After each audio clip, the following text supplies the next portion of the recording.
Whether you're a skeptic or a believer, join me, Rob McConnell, as together we'll investigate the world of the paranormal and the science of parapsychology here on the X-Zone Radio TV show on XZBN and the X-Zone TV channel on Simul TV. Since 1990, the X-Zone Radio TV show has been the place where people dare to believe and dare to be heard. Together, we'll investigate UFOs, aliens, ghosts, Bigfoot, psychic phenomenon, lake monsters, conspiracy theories, government cover-ups, the truth embargo, alien abductions, ESP, haunted locations from around the world, and so much more. With over 28 years of broadcasting and more than 4,500 individual guests, the X-Zone is truly a place where fact is fiction and fiction is reality, as evidenced by the credibility, integrity, and professionalism of the guests that we bring to our international audience. If you have seen a UFO, had a close encounter, seen a ghost, Bigfoot, lake monster, or a story that you would like to share or have investigated, contact me, Rob McConnell, by sending me your email to xzone@xzoneradiotv.com, or you can call toll-free 1-800-610-7035, extension 143, and on Skype, X-Zone Radio TV. For more information on the X-Zone Radio TV show with yours truly, Rob McConnell, visit www.xzoneradiotv.com or www.xzonetvchannel.com or simultv.com and xzbn.net. Until next we meet here in the X-Zone from our broadcast center and studios in Hamilton, Ontario, Canada, always remember, X-Zone Nation, keep your eyes to the sky and your heart in the light.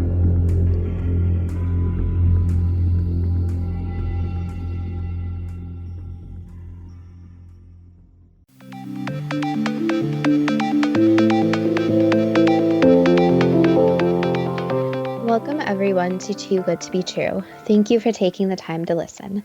The subject for today's show is pandemics. Before we start getting into details, let's just briefly talk about psychic insight and how we apply it.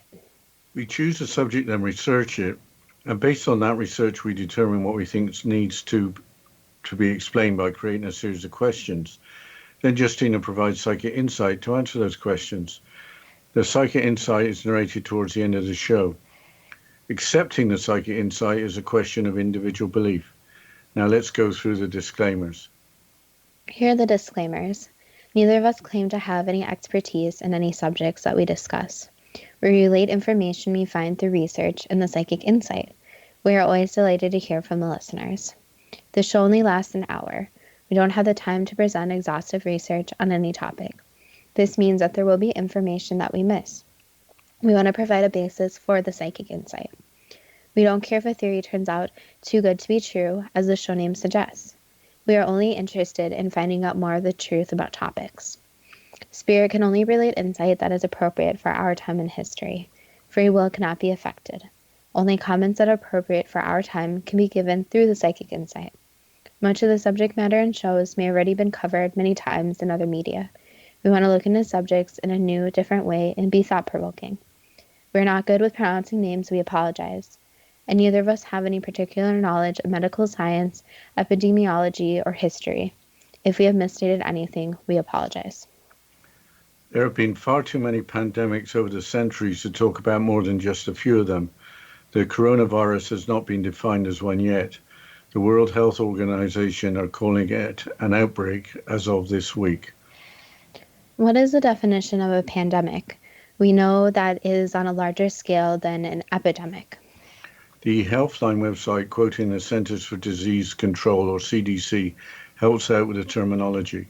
Quote, according to the CDC, there are different levels of disease based on how widespread it is and how often it occurs within a community. The first level is called endemic. This is the amount of disease usually present in a community. The constant presence or usual occurrence of a disease or infectious agent in a population. It is also referred to as the baseline level of a disease.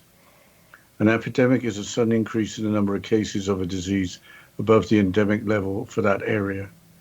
However, the term outbreak, although having the same definition as epidemic, is typically when the disease occurs in a relatively small area. Finally, a pandemic is an epidemic that spread over several countries or continents. It usually affects a large number of people, unquote. Several is more than two, but not many. So as of today, the coronavirus is not a pandemic, presumably because the outbreaks across the globe have been localized. But I have to wonder why humankind has evolved with pandemics occurring over and over again. We have come to accept the latest flu virus as the annual pandemic. Maybe we should question why the flu hasn't been eradicated.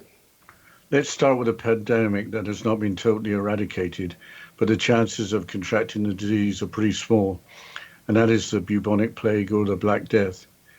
Young children gathering and holding hands and then dancing in a circle was pretty common in my youth. They used to chant a nursery rhyme, ring a ring of roses, a pocket full of posies, a tissue, we all fall down. The ring of roses was the deadly rash of the Black Death, with the rest being pretty obvious. Saying bless you when somebody sneezes apparently is a legacy of the Black Death. So how did the Black Death start? The History Channel website explains how it arrived in Europe. Quote, the Black Death was a devastating global epidemic of bubonic plague that struck Europe and Asia in the mid-1300s. The plague arrived in Europe in October 1347, when 12 ships from the Black Sea docked at the Sicilian port of Messina. People gathered on the docks were met with a horrifying surprise. Most sailors aboard the ships were dead, and those still alive were gravely ill and covered in black boils that oozed blood and pus. Sicilian authorities hastily ordered the fleet of death ships out of the harbour, but it was too late. Over the next 5 years, the Black Death would kill more than 20 million people in Europe, almost 1/3 of the continent's population, unquote. I wonder how an infection can be so vicious that it can kill almost 1/3 of the population, but not so vicious that it kills the entire population. The Black Death not only affected humans, it also affected animals. So many sheep died of it, there was a shortage of wool, which was essential for clothing. But don't most pandemics occur from pathogens passing from animals to humans? Yes, that's the belief with the common pathogens, including viruses, bacteria, fungi, and parasites. But viruses and bacteria are the pathogens associated with pandemics. Which type of pathogen caused the Black Death? The Life Science website provides an explanation. Quote, the Black Death was caused by the bacterium Yersinia pestis, the one responsible for current plague outbreaks. This settles the controversy surrounding the causative agent, although we cannot rule out at this stage that there was another co-circulating strain, said study author Hendrik Poinar, a biological anthropologist at McMaster University in Ontario. However, the genetic sequence of the bacteria in the London bodies differed from the sequence of modern versions of Y. pestis, suggesting that the strain responsible for the Black Death is likely extinct, the researchers said, unquote. Samples were taken from bodies buried in London during the time of the Black Death. The Yersinia pestis bacterium was transmitted by fleas living on rodents, with rats being believed to be the major culprit in the Middle Ages, with rats in large numbers living on ships. The type of bacteria responsible for the Black Death was not identified until the 19th century. Apparently, there had been a previous Black Death pandemic in the 6th century. What happened in the 6th century? The National Geographic website provides a summary. Quote, the Justinian plague struck in the 6th century and is estimated to have killed between 30 and 50 million people, about half the world's population at that time, as it spread across Asia, North Africa, Arabia, and Europe, unquote. Justinian was the Byzantine emperor at the time, that is, of the Roman Empire that had moved from Rome to Constantinople. How did Justinian get name recognition for the plague? By making matters worse. The Passport Health USA website explains how. Quote, when pestilence swept through the whole known world, and notably the Roman Empire, wiping out most of the farming community and of necessity leaving a trail of desolation in its wake, Justinian showed no mercy towards the ruined freeholders. Even then, he did not refrain from demanding the annual tax, not only the amount at which he assessed each individual, but also the amount for which his deceased neighbors were liable, unquote. Otherwise, Justinian promoted Christianity while stamping out paganism. Sounds like Justinian should have been conflicted. The next pandemic is the Spanish flu. Did it start in Spain? No, it got its name because it started while World War I was still raging. Wikipedia provides the explanation. Quote, to maintain morale, wartime censors minimized early reports of illness and mortality in Germany, the United Kingdom, France, and the United States. Papers were free to report the epidemic's effects in neutral Spain, such as the grave illness of King Alfonso XIII. These stories created a false impression of Spain as especially hard hit, giving rise to the pandemic's nickname, Spanish flu, unquote. Being a type of flu, that pathogen must have been a virus. But how deadly was the infection? Extremely deadly, as Wikipedia explains. Quote, the 1918 influenza pandemic, January 1918 to December 1920, colloquially known as Spanish flu, was an unusually deadly influenza pandemic, the first of the two pandemics involving H1N1 influenza virus, with the second being the swine flu in 2009. It infected 500 million people around the world, or about 27% of the world population of between 1.8 and 1.9 billion, including people on isolated Pacific islands and in the Arctic. The death toll is estimated to have been 40 million to 50 million, and possibly as high as 100 million, making it one of the deadliest epidemics in human history. Historic and epidemiological data are inadequate to identify with certainty the pandemic's geographic origin, unquote. The World War I death toll is estimated as 20.5 to 22 million, with the Spanish flu being far more deadly. Regarding its origin, Spain seems to be unlikely. What are the theories for where the virus got transmitted to humans? The National Geographic website from an article from 2014 makes a case for China being the origin. Quote, historian Mark Humphreys of Canada's Memorial University of Newfoundland said that newly unearthed records confirm that one of the side stories of the war, the mobilization of 96,000 Chinese laborers to work behind the British and French lines on World War I's Western Front, may have been the source of the pandemic, unquote. The trenches on the Western Front were severely affected, including both the Allies and the Central Powers, headed by Germany. You would think it would have been worse for the Allies, at least at first, if it started on their side of the line. Maybe capturing an enemy trench was a bad idea from the point of view of transmitting the disease. But is there any other evidence supporting China as the source? I think before we go into that, we have to go into the break, Justina. Yes, we'll continue after the short break, and you're listening to Too Good to Be True with Justina Marsh and Pete Marsh on the X Zone Broadcast Network, www.xzbn.net.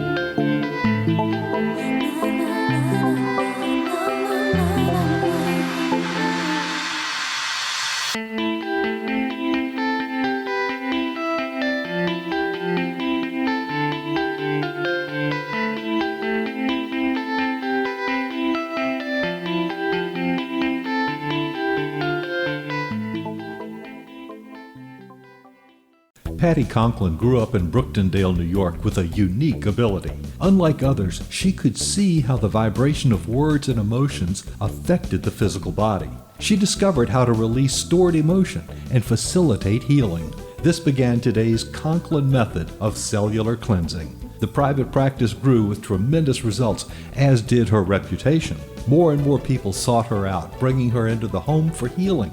She soon realized she could even teach this to others, and they could shift perception and thus prevent illness from occurring. Patty Conklin quickly became a frequent keynote speaker, and she developed a curriculum for teaching the Conklin method of cellular cleansing. For more information, visit pattyconklin.com, PATTICONKLIN,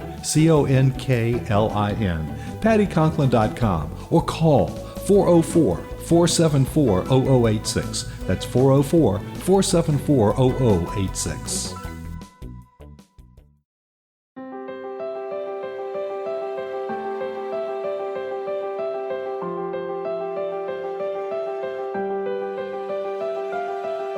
Mission Evolution is dedicated to the well-being of the planet and animals, as well as the evolution of humankind.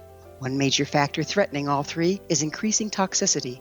Heavy metals and other environmental toxins are poisoning our bodies, deteriorating our brains, blocking our spiritual connection, and shortening our lives. Yet these poisons are extremely difficult to remove. I'm Gwilda Wiyaka, and I recently became aware of a product created from the marriage of nature and nanotechnology called Vitality. It's formulated from zoolite, whose crystalline structure binds toxins, gently carrying them out of the body. The light is only as clear as the window through which it shines. Clear your body, shine your light into the world. Visit vitalityhappens.com for a 20% discount. Enter code PATHHOME.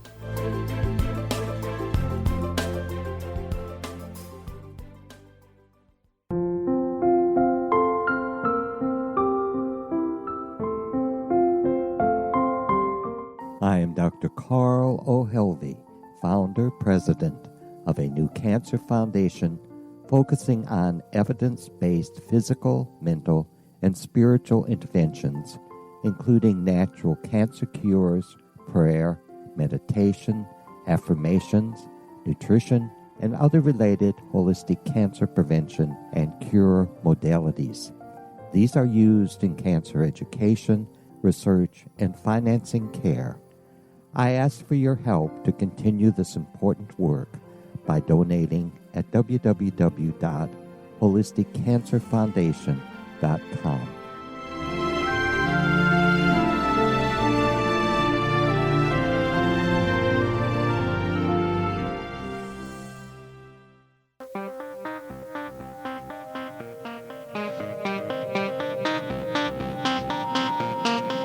Welcome back to Too Good to Be True. And before the break, we were discussing the Spanish flu and its possible origin.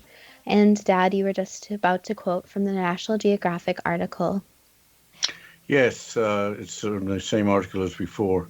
Quote, historian Christopher Langford has shown that China suffered a lower mortality rate from the Spanish flu than other nations did, suggesting some immunity was at large in the population because of earlier exposure to the virus. In the new report, Humphrey finds archival evidence that a respiratory illness that struck northern China in November 1917 was identified a year later by Chinese health officials as identical to the Spanish flu. He also found medical records indicating that more than 3,000 of the 25,000 Chinese Labour Corps workers who were transported across Canada en route to Europe starting in 1917 ended up in medical quarantine, many with flu-like symptoms, unquote.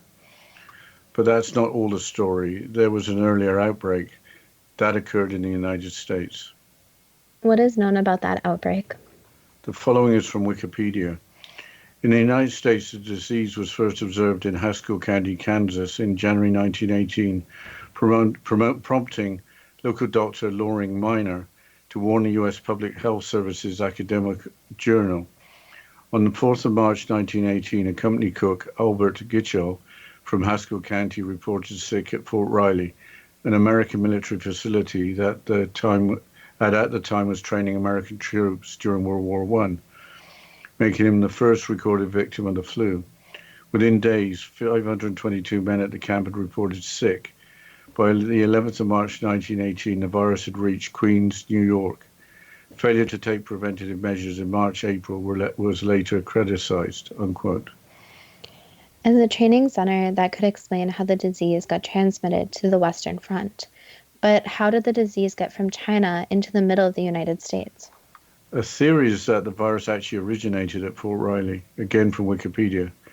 Quote, the origin of the Spanish flu pandemic and the relationship between the near simultaneous outbreaks in humans and swine have been controversial. One hypothesis is that the virus strain originated at Fort Riley, Kansas, in viruses in poultry and swine, which are Fort bred for food. The soldiers were then sent from Fort Riley around the world where they spread the disease. Similarities between a reconstruction of the virus and avian viruses combined with a human pandemic preceding the first reports of influenza in swine, led researchers to conclude the influenza virus jumped directly from birds to humans, and swine caught the disease from humans, unquote. Going back to the Black Death and other plagues, an early form of biological warfare was to catapult the dead bodies of victims of the plague into the enemy's castle to initiate an infection among the defenders. I have heard a conspiracy theory that the Spanish flu was created as a biological agent to help defeat the Central Powers, but there doesn't seem to be much in the way of supporting evidence. The available technology for that would have been primitive a century ago. However, the Spanish flu did kill off a disproportional number of younger individuals who might have been expected to have had a lower mortality rate. Younger men fighting in the trenches were greatly affected by the disease. The flu comes around every year, usually with warnings in the fall or the late fall. It was mentioned earlier that the H1N1, or the Spanish flu, returned in 2009. That was one interesting aspect of the Spanish flu. It hit earlier in the year, in large numbers in the summer. It wasn't typical. When the H1N1 flu returned in 2009, with younger people under the age of 65 being also affected more. Wikipedia explains the status of the virus. Quote, some strains of H1N1 are endemic in humans and cause a small fraction of all influenza-like illness and a small fraction of all seasonal influenza. The H1N1 strains caused a small percentage of all human flu infections in 2004-2005.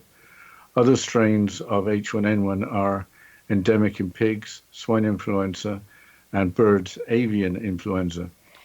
In June 2009, the World Health Organization, WHO, declared the new strain of swine origin H1N1 as pandemic. This novel virus spread worldwide and had caused 18,500 laboratory-confirmed deaths, with an estimated 151,700 to 575,400 deaths total by August of 2010. On August 10, 2010, the World Health Organization declared the H1N1 influenza pandemic over, saying worldwide flu activity had returned to typical seasonal patterns, unquote. It's interesting that the flu did strike in 2009 did strike in the summer, similar to the 1918 outbreak. Let's move on to the AIDS pandemic of the 1980s. I don't think it's just the 1980s. AIDS, acquired immunodeficiency syndrome, the disease, or HIV, human immunodeficiency virus, the pathogen, is still pandemic. How many people have died from AIDS? The Very Well Health website provides some statistics from the World Health Organization. Quote, according to the WHO, 32 million people have died of HIV since the beginning of the epidemic out of 74.9 million who have been affected, roughly 43%. Moreover, of the 37.9 million people living with HIV today, just over 770,000 died in 2018. As all told, AIDS-related deaths have been reduced by more than 56% since its peak in 2004, unquote. Those are incredible numbers. 37.9 million is the population of a large country. Why don't we hear more about the pandemic, which is more often called the AIDS epidemic? I think the answer is that in developed countries, the numbers of people affected are much lower than those in underdeveloped countries. About 2/3 of the 38 million or so with the infection live in African countries. Several African countries have about a quarter or almost a quarter of their populations infected by the virus. So it is no longer a crisis in North America and Europe, and as such doesn't make the news. But how did AIDS even start? According to the History Channel website, the disease originates in primates. Quote, scientists have traced the origin of HIV back to chimpanzees and simian immunodeficiency virus, SIV, an HIV-like virus that attacks the immune system of monkeys and apes. In 1999, researchers identified a strain of chimpanzee SIV called SIV CPZ, which was nearly identical to HIV. Chimps, the scientists later discovered, hunt and eat two smaller species of monkeys, red-capped mangabeys and greater spot-nosed monkeys, that carry and infect the chimps with two strains of SIV. These two strains likely combine to form SIV CPZ, which can spread between chimpanzees and humans. SIV CPZ likely jumped to humans when hunters in Africa ate infected chimps, or the chimps' infected blood got into the cuts or wounds of hunters. Researchers believe the first transmission of SIV to HIV in humans that then led to the global pandemic occurred in 1920 in Kinshasa, the capital and largest city in the Democratic Republic of Congo, unquote. It's interesting that the article uses the word pandemic. I wonder where the smaller species of monkeys got the disease from, or whether it developed within their species. But it took 60 years for the disease to affect the population in numbers large enough to make the news. The History Channel article describes that the spread of the disease the History Channel article describes the spread of the disease to the United States. In the 1960s, HIV spread from Africa to Haiti and the Caribbean when Haitian professionals in the colonial Democratic Republic of Congo returned home. The virus then moved from the Caribbean to New York City around 1970 and then to San Francisco later in the decade. International travel from the United States helped the virus spread across the rest of the globe, unquote. What else is there to say except that around 38 million people globally have the viral infection, but that seems to be going unnoticed to the wealthier countries, where medications appear to be mitigating the symptoms. There have been conspiracy theories on how the virus was created that go against the jump between chimpanzees and humans. The most well-known appear to be that the United States government created a virus that got out of a lab, or that the AIDS virus is a legacy of the polio vaccination. Where did the virus created by the United States government scientists' theory come from? The former Soviet Union, from biologist Jakob Siegel, as Wikipedia describes. Quote, Jakob Siegel, 17th of April 1911 to 30th of September 1995, was a Russian-born German biology professor at Humboldt University of Berlin in the former East Germany. He was one of the advocates of the conspiracy theory that HIV was created by the United States government at Fort Detrick, Maryland. After the fall of the Soviet Union, KGB defector Vasily Mitrokhin and two former members of East Germany secret police revealed that Siegel was a Soviet disinformation agent who worked for the KGB, unquote. That seems to be a dubious source with an aim at the time to discredit the U.S. The disinformation campaign run by the Soviets was known as Operation Infection, with the word infection spelled with a K. I mention it because it seems to be a theory that has stuck, but I think we have to go to the break. Yes, we'll continue after the break, and you're listening to Too Good to Be True with Justina Marsh and Pete Marsh on the X Zone Broadcast Network, www.xzbn.net.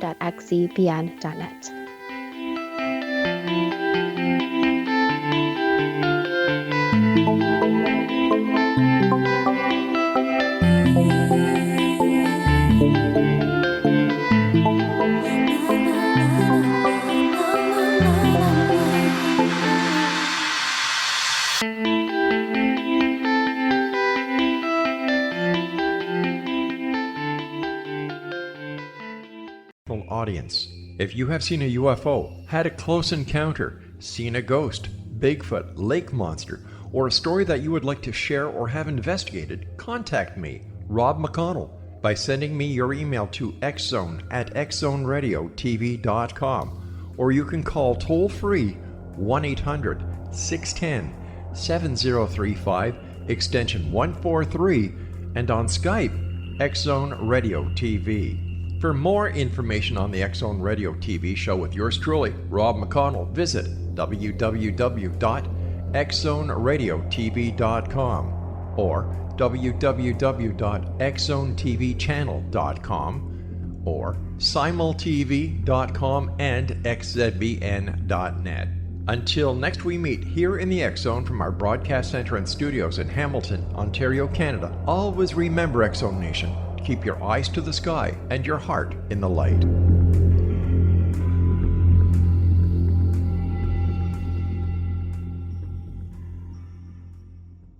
Join Patty Conklin and Healing Within Radio each week. More than entertainment, Healing Within offers educational, useful tools for everyday life. Listen for help overcoming fear, anxiety, and depression. Patty knows about eliminating cancer, MS, dementia, Parkinson's, and a host of illnesses that we face every day. Life can be good. Life is good. All you need are simple tools to start changing your life. Start right now by visiting pattyconklin.com, PATTICONKLIN. No matter where you are in the world, you can work with Patty through Skype, phone, or in person, visiting one of her retreats in Georgia. Visit pattyconklin.com today or call our offices at 404-474-0086. That's pattyconklin.com or call 404-474-0086.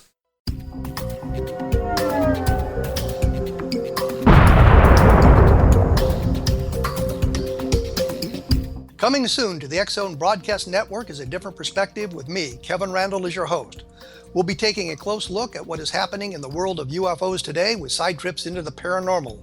Guests will range from those who are household names to those who have a different perspective on a variety of topics. No topic will be taboo, but there will be tough questions asked as we all search for the truth about UFOs, the paranormal, and those things that excite us. Sometimes we'll agree with a guest and sometimes we won't, but we'll try to keep the program topical. For those of you who would like to read, be sure to visit www.kevinrandall.blogspot.com and remember to listen to the other fine programs on the X Zone Broadcast Network at www.xzbn.net.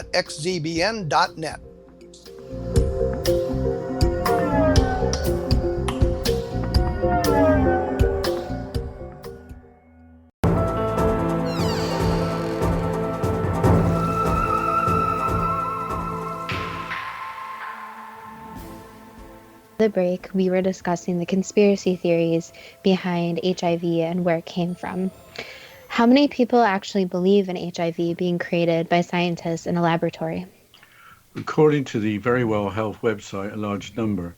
Quote, according to a 2013 study conducted by researchers at UCLA, nearly 1 in 3 Americans aged 50 and older held an HIV conspiracy belief, a figure which aligns closely to an earlier study in which 1 in 3 African Americans believed that HIV was created in a government lab, unquote. UCLA is the University of California, Los Angeles. Is there a similar belief in the polio vaccine theory?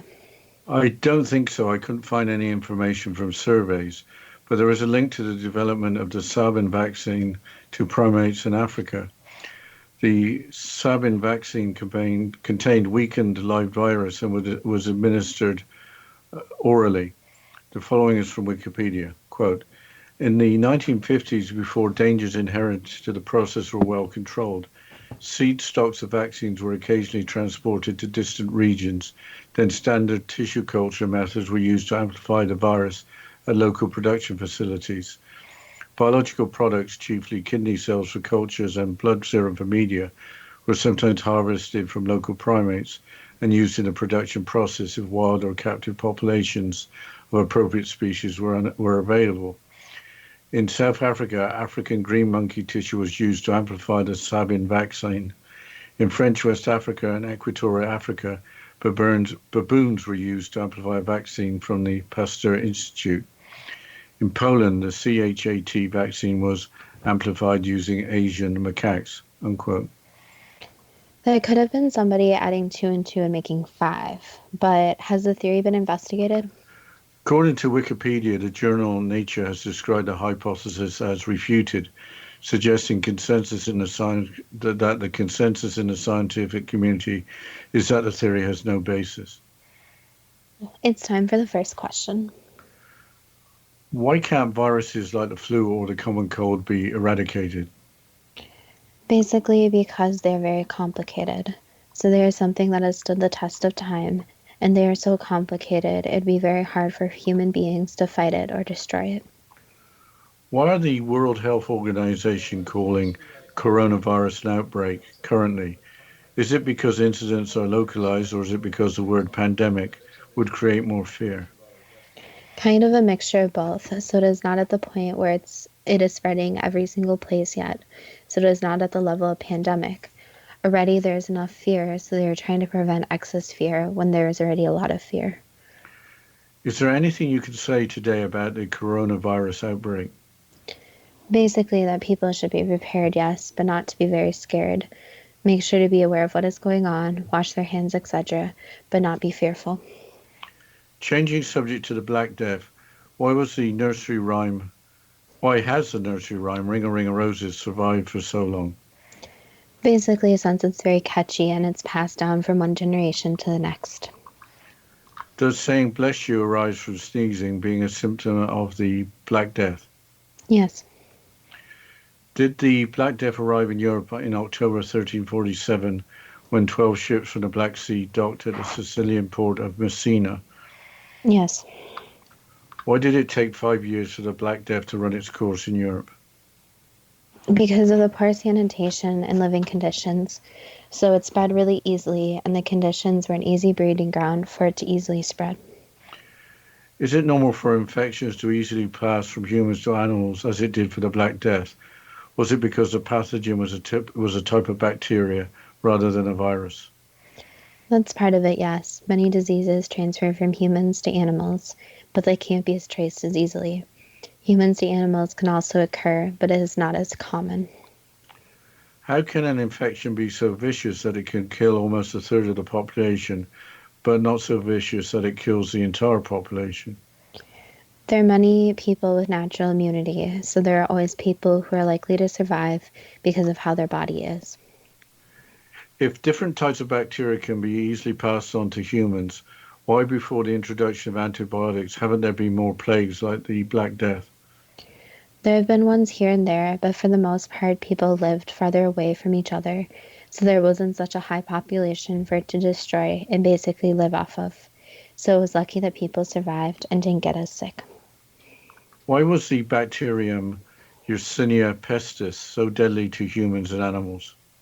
It would stop at no cost. It was a bacteria that was, you could call it, vicious, where it would try everything to survive and kill. How different is the bacterium responsible for the bubonic plague that is viable today from the Yersinia pestis that is believed to be extinct? It's a likely situation, but something that would be very complicated to come from the original sample. For the population today, it could be easily quarantined and not spread. It's different in that it could be dealt with more easily, but is it similar? Yes, correct. Where in the world did the bacterium Yersinia pestis originate? It originated in the Middle East. So why was there an idea that it came from China? It traveled there. It originated in the Middle East and ended up traveling there to China. How did fleas become carriers of the bacteria? Again, seeing an opportunity and using it. You really wouldn't call bacteria smart, but it basically uses anything and everything to its advantage. Why didn't the bacteria kill the fleas on the animals carrying them, including rats, or kill the flea-infested animals, especially rats? Basically, again, it knows how to make its life cycle longer, where its life cycle is long enough to live without killing something first. Did the Black Death kill fleas and rats? Yes. In the 6th century Black Death, or Justinian plague, were fleas living on animals, including rats, instrumental in infecting humans with the bacteria? Yes. Why did the Justinian plague kill about half the world's population, whereas the 14th century Black Death killed about 1/3 of Europe's population? Again, it depends on how readily it spreads. So it depends on how many humans come in contact with each other. This really heightens the spread. So if quarantine can be done quick and effectively, it won't spread as quickly. How could the Byzantine Emperor Justinian reconcile being so unreasonably harsh on the people he ruled over, especially with additional taxation during a pandemic, while at the same time promoting Christianity? That is what he believed in, so he did try and believe he was doing the right thing. Is there anything else you could say about the Black Death? It's possible for something like that to happen again, so it's important to catch diseases at an early point so people can be quarantined and the spread can be stopped as soon as possible. Changing subject to the Spanish flu, why was the H1N1 of 1918 so deadly? By how it was transmitted. What was so different about its transmission than, say, a normal type of flu? It was transmitted by any normal human-to-human contact, so it was able to spread very quickly and even live on surfaces longer than different other flus. Why has it not been possible for historical and epidemiological data to identify with certainty that the pandemic's geographic origin? Because it was so widespread, so there wasn't just one origin point, but many. Was the Spanish flu also transmitted from humans to animals? Yes. Was the transmission increased by the virus being transmitted back to humans from animals? Yes. Did the 96,000 Chinese laborers that worked behind French and British lines on the Western Front spread the virus from China to Europe? Yes, that could be said. Why were the Central Powers quickly affected? Was it the nature of the industrial scale fighting? That's correct, yes. Did China suffer a lower mortality rate from the Spanish flu than other nations? Did that arise from some immunity in the population following earlier exposure to the virus? That, and also a lot of people just got lucky they didn't get sick. Did more than 3,000 of the 25,000 Chinese Labour Corps workers who were transported across Canada en route to Europe starting in 1917 end up in medical quarantine because of the Spanish flu? Yes. Did they help spread the flu to the Western Front? Yes, they did without knowing it. Was the January 1918 outbreak of a flu virus at Fort Riley the Spanish flu? That could be said, yes. Was there any connection between the breakout at Fort Riley and the 1917 quarantined Chinese laborers? No. Did the flu get transmitted from Fort Riley to the Western Front through troop movements? That was part of it, and even some civilians transmitted it. So how did the flu have an outbreak at Fort Riley when it is in the middle of the United States? And there are multiple original outbreak points. Does the virus originate from poultry and pigs bred for food in close proximity with humans? Yes. How are flu viruses created in animals like chickens and pigs? Basically, fairly similar to humans, there is a mutation of sorts where it creates a new strain, which travels to one animal to the next. Again, going back to the concept that bacteria, virus, etc.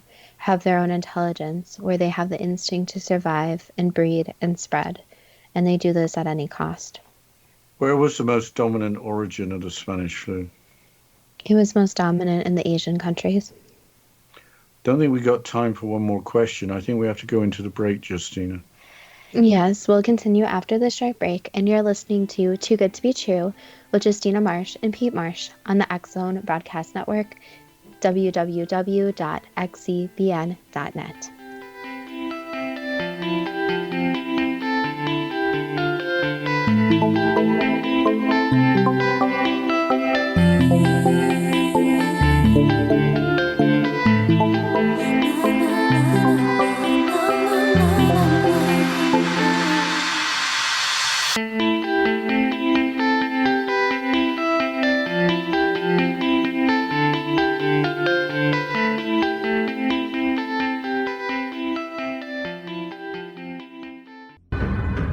If you are looking for a safe, zero-calorie natural option to the harmful artificial sweeteners on the market today, Just Like Sugar is what you're looking for. Just Like Sugar is a wonderful natural alternative for those health-conscious people who choose a calorie-restricted diet with a great, pure, sweet flavor that tastes just like sugar.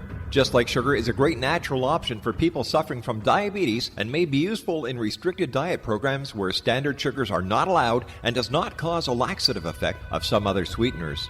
Just Like Sugar comprises a perfect blend of chicory root fiber, natural calcium, natural vitamin C, and Just Like Sugar's sweetness comes from the natural flavors from the peel of the orange. Just Like Sugar is a natural alternative to harmful artificial sweeteners and will change the way that you believe all natural sweetener products taste. Just Like Sugar is available at your local Whole Foods markets, Wild Oats markets, Henry's, Sun Harvest, and many other fine natural food stores in the U.S., Canada, and worldwide. They are here, and they've been here for thousands of years, making their presence known in the shadows. They might be seen by a lonely motorist on a deserted road late at night, or by a frightened and confused husband in the bedroom he is sharing with his wife. But who are they? What do they want? Why are they here? Perhaps most concerning, has the government been aware of their presence all along? The new book by L.A. Marzulli, UFO Disclosure, the 70-year cover-up exposed, delves into the world of UFOs. Can full disclosure be soon? Order now and receive a free hour and 37-minute DVD on the UFO phenomenon. UFOs are real. Get both the book and the DVD, a $40 value, for only $19.99. To order your book and DVD today, go to lamarzulli.net. That's LAMARZULLI.net. You have heard of the X Zone? Now watch it on Simul TV, plus 500 video games, live TV channels, free video on demand, worldwide, and more. Does this sound like tomorrow's television? Well, it is, but you can have it today, right now. It is Simul TV. Simul TV offers what the others only wish they could provide. 15 exclusive channels like X Zone, sci-fi, and horror. We are worldwide. No other provider offers that. 500 built-in video games. No need to have an extra expensive system. We have them included. Free video on demand. Live streaming events from around the world, interactive online network, and much more. Tomorrow's TV today. Simul TV. Sound too good to be true? Well, it's not. You can have Simul TV today. Sign up at simultv.com. Do it today.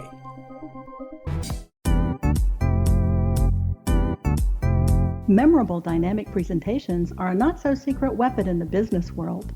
Do you have a powerful message that must be shared, but you haven't found a way to deliver that message? Do you want to be known as a top public speaker who gets amazing results? Are you ready to create and deliver your powerful message? Thomas Hides can help you create and deliver your speech to get the results you desire. Visit iconquality.com. Did you expect your business to flourish, but instead it plateaued or didn't get off the ground yet? Would you like to achieve massive goals and discover new sources of income within your business? When you're ready to experience that type of success with fast results, Cindy Hendricks is the business coach for you. Her work with entrepreneurs and business owners has been life-changing. To get you and your business where you want to be, go to imaginemoresuccess.com. Has the fear of public speaking stalled your business or personal life? What would you give to develop and maintain supreme confidence? Have an invaluable private program to always perform at your best. Imagine how you would feel. You can have all that and so much more today with Thomas Hides' life-changing course called Number One Fear Unleashed. Visit numberonefear.com and be liberated from your fear of public speaking.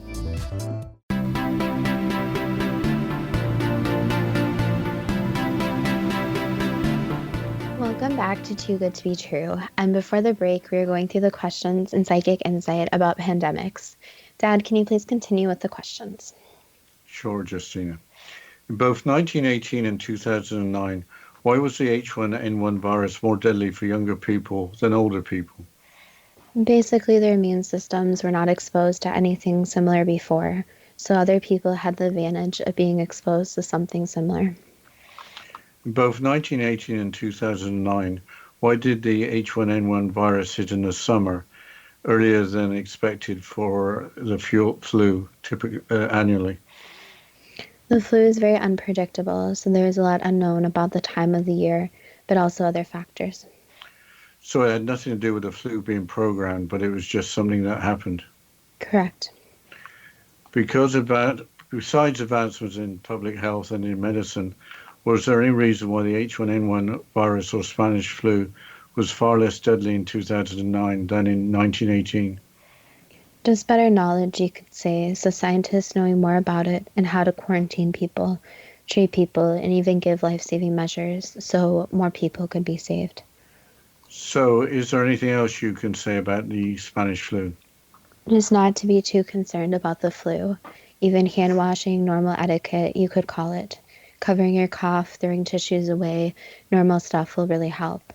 Even wiping down your surfaces. So typical hygiene will limit the spread. Changing subject to AIDS, why wasn't the original spread of the disease called the AIDS pandemic rather than the AIDS epidemic, with 32 million deaths and around 38 million currently infected? Basically because of the fear. So for AIDS, the world epidemic was used to cut down on the fear in people. Pandemic creates fear, and for something as common as AIDS, they did not want this fear caused. Why does being from an undeveloped country make you less newsworthy? That's a complex question, but it goes back to what will sell headlines and make money for the companies. So a lot of news is trying to make as much money as possible. Does HIV have its origin in chimpanzees and the simian immune deficiency virus, SIV, that attacks the immune system of monkeys and apes? Yes. Is the SIV strain called SIV-CPZ in chimpanzees nearly identical to HIV? It's very similar, yes. Did SIV-CPZ arise from chimpanzees hunting and eating two smaller species of monkeys, which carried two strains of SIV that combined to form SIV-CPZ? That's correct, yes. Where did the smaller species of monkeys, the red-capped mangabeys and the greater spot-nosed monkeys, get infected with the virus? They got infected by smaller animals, so smaller rodents infected them. Did SIV-CPZ jump to humans when hunters in Africa ate infected chimpanzees, or the chimpanzees' infected blood got into cuts and wounds of hunters? That was part of it, yes. Did the first transmission of SIV in chimpanzees to HIV in humans occur in 1920 in Kinshasa in the Republic of Congo? That was the first known case, but there were a few cases before that were not fully reported. What happened to HIV between the 1920s and the 1960s and the following decades? Its numbers grew and became more resilient, so it became harder and harder to be treated, and its mutations increased. Is there any truth in the conspiracy theory that HIV was created by the United States government in a laboratory? So there are many different things that can be created. Bacteria, viruses, etc. can be created in laboratories, but AIDS was not one of those to be created. Is that just a matter of Soviet disinformation sticking with a significant proportion of the population believing that a government-based conspiracy is true? Yes. Was the motivation of the Soviets with Operation Infection just to discredit the US government, or was there more to it? It was more just to discredit the US government. Even with some circumstantial evidence, including use of monkey biological material to develop the vaccine, is there any truth in the polio vaccine conspiracy theory? There is a portion of truth about how quickly it actually spread, but it was not man-made, no. Why doesn't the polio vaccine conspiracy theory seem to be so well known? Since polio isn't something that people worry about much these days, so people worry about things such as the coronavirus. Why is the polio vaccine conspiracy theory so strongly refuted, including by the prestigious journal Nature? Since it's one of the original disputed man-made disease, so it started more conspiracy theories, especially ones that are more common today. Off subject, is there any truth in the belief that issues with early vaccines have led to the development of disease later in life, including cancer? There is some connect, yes. Is there anything else you could say about AIDS or HIV? Just that it needs to be talked about more. Instead of people being more fearful about it, it needs to be talked about, since it's something quite common and the stigma needs to be unassociated with it. So there's a stigma that someone is unclean or they are doing things they shouldn't. But for most cases, this actually isn't true. What useful purpose, if any, do pandemics have in forwarding the progress of mankind or that of the animal kingdom? The unfortunate truth is that a lot of pandemics are following the natural course. So the natural course of history and of humans is to selectively choose who lives and who dies. Obviously, with more modern technology, the natural selection is not as strong, but it is choosing people with weaker immune systems, the ones who can't fight it off, dealing with more ill effects. So unfortunately, it's natural selection in a modern world. Is the purpose of pandemics, in part, a means of controlling the rising numbers of humans on the planet? That's another question within itself, where there's a high possibility that something could be unleashed into population control. So for the pandemics we discussed, that did not happen, but it's a possibility that could be used. Do harmful bacteria and viruses generally develop and strengthen human immunity to disease? They do, but again, some people are more unlucky than others. Some people are not just exposed to something similar or can't fight it off the same way. So it also depends on where you are and what stage you are exposed to it. So there are a lot of factors to if you can fight it off or not. Is there anything else you could say about pandemics? That it's important to follow basic hygiene, wash your hands, etc., but not to panic. Fear makes a way worse situation. But be aware of what is going on, of the numbers, but also considering other types of deaths as well. There are numerous diseases that are not discussed. So discussing the flu, even other diseases such as cancer. So thinking about the possibilities, not just one disease. Also to add, there is nothing wrong with about having conspiracy theories about different diseases. But when you're having a discussion about the conspiracy theory, obviously doing this in a respectful way, listening to everyone's point. At one date and one time, there's a possibility there will be an outbreak that is man-made. That was the last answer. Is the apparent lack of conspiracies behind pandemics too good to be true? That depends on what you are prepared to believe. Well, that last answer was a little bit scary. It seems there is a possibility that there could be a man-made pathogen that causes a pandemic. Yeah, I think that there's a lot of fear associated with these different pandemics, and you're really seeing that now even with the coronavirus, where people are getting fearful, they're leaping to conclusions that aren't true, and I think it's really important for different agencies to really inform the public and advise them what to do and what not to do. Yes, and we heard that I guess the approach is similar to the flu, that you wash your hands and do the normal etiquette, it was said. I would urge anybody who's coming down with any form of ailment to contact a licensed medical professional. We didn't have time to cover it, but apparently when the 1918 swine flu hit, some doctor decided that aspirin was good for the patients, and more aspirin was better than a little, and pretty much poisoned the patients with aspirin. So that was 100 years ago or more, but just illustrates that you have to be very careful in your treatment.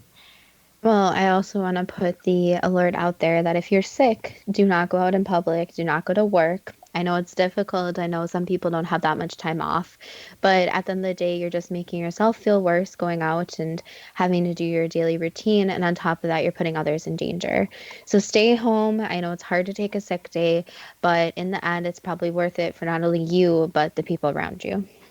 Just going to give you some trivia. The Sabin vaccine for polio we mentioned, which is kind of ancient history, but when I took the vaccine, it was live virus on a sugar cube, and that was featured in the movie Mary Poppins with the song "A Spoonful of Sugar Helps the Medicine Go Down." So I guess I'm showing how old I am. Yes, I don't know if sugar cubes are exactly the cure for many things these days, but at least it helps with the medicine. But I think that's another thing to note too, mentioning Mary Poppins, is just to make sure children are informed as well. It's very important, obviously, for everyone to wash their hands. But unfortunately, with a lot of these pandemics, it's the younger children who are greatly affected, those with health issues, and the older population. I think I read somewhere that coronavirus was pretty gentle on the younger people, but don't quote me on that. I'd have to double check that.